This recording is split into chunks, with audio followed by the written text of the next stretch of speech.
Good evening. I'm Anila Pillai from Optimus Studio Live at Rotary International Presidential Conference, Hyderabad.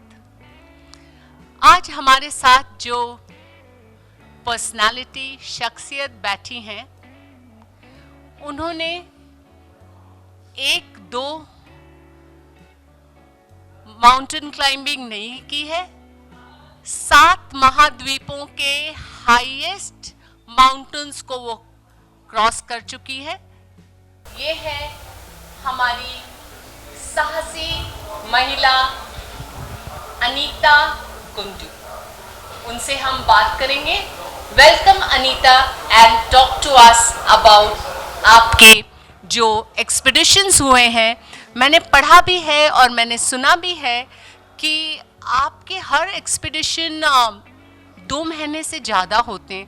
And being in Haryana where they are so conservative, जहाँ पे girl child के लिए उतना encourage नहीं किया जाता, इतनी मूवी भी बनी है, आप किस तरह इससे निकलकर इतने ऊंचे ओहदे पे पहुँची हैं? सबसे पहले तो थैंक यू मैम, आपने इतने अच्छे शब्दों में मुझे यहाँ पर आमंत्रित किया।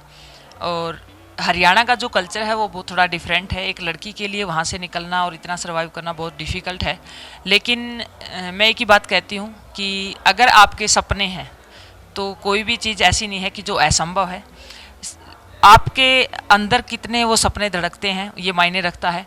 तो जब मैंने अपनी जर्नी स्टार्ट की तो बहुत सारी ऐसी प्रॉब्लम आई कि मेरे फादर मुझे चाहते थे कि मैं एक अच्छी खिलाड़ी बनूं और मैं देश का नाम रोशन करूं, मैं युवाओं के लिए प्रेरणा बनूं, मैं महिलाओं के लिए भी प्रेरणा बनूं।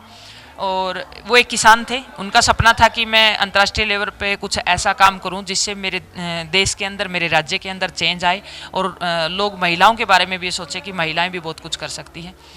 लेकिन उन्होंने जो मेरे लिए सपने मेरे लिए देखे थे, जो सपने उन्होंने मेरे लिए बोए थे, तो उन्होंने मेरे को प्रैक्टिस कराना शुरू कर दिया था, घर के हर काम सिखाने शुरू कर दिए थे। लेकिन अचानक से मेरी लाइफ एकदम से चेंज होती है, जहाँ मेरे बड़े बड़े सपने बन चुके थे और मैं अंतर्राष्ट्रीय लेवल की खिलाड़ी बनने के सपने, लेकिन अचानक एक एक्सीडेंट होता है। तब मैं 12 साल की होती हूँ, तो तब मेरे फादर इस दुनिया से चले गए।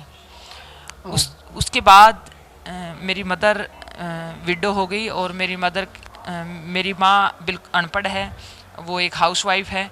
और उसके बाद बहुत सारी ऐसी समस्या आती है कि मात्र 10-12 दिन के बाद जो होता है हरियाणा के अंदर, व्यक्ति की डेथ हो जाती है, तो उसके बाद जो 10-12 दिन के अंदर होता है, उसके बाद फिर एक मेरी फैमिली इकट्ठी होती है, चाचे ताऊ और रिश्तेदारी वगैरह, तो मेरी शादी की तैयारी हो जाती है। और शादी की तैयारी भी मेरे से लगभग 3 गुना बड़ा लड़का कि भाई बड़ी लड़की है, एक वज़न उतर जाएगा, पिता नहीं है तो क्यों ना हम शादी कर दें। हम रिश्तेदारों का ये लगता है कि भाई हमारे ऊपर एक वज़न आ गया है, इनके पेरेंट्स नहीं है।